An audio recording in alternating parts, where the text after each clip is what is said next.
节目是私底下慌乱，你都没看到。真的假的？到底是多慌乱？Hello， 大家好，我是 Sita。现在老大老二就是只要我抱其中一个，另一个就一定也是要我抱。然后如果再加上弟弟刚好又肚子饿的话，我要喂奶的时候，那个就是我真的会希望自己有3头6臂。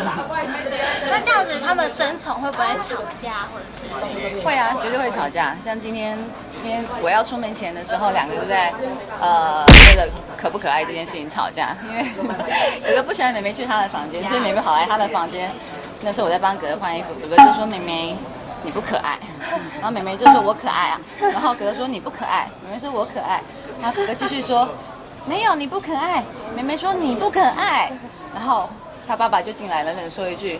你知道你们两个长一样吗？我们家一天到晚发生这种事情。那妹妹现在会偷玩妈妈的珠宝吗？会有，所以都要收好。因为Lucy 她是一个非常喜欢乱吃东西的。我其实比较担心她把我珠宝吃掉。教小孩方面，我们两个最大的不一样，应该是对于教育。因为我自己是比较以人为本的一个思想，就是我觉得小孩子应该要顺着他自己的选择、他的喜好来发展，然后不要去强迫他，然后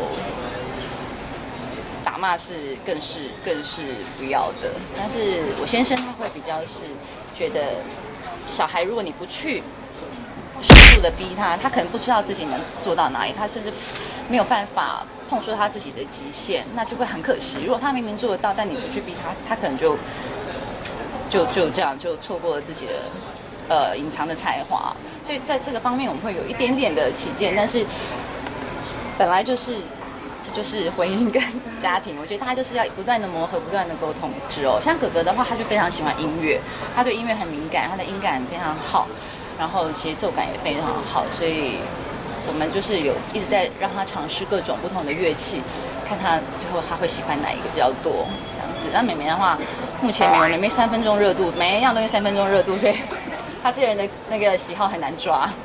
所以以后如果哥哥他想要当歌手的话，是可以支持他。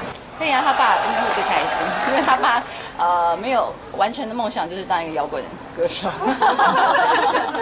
对。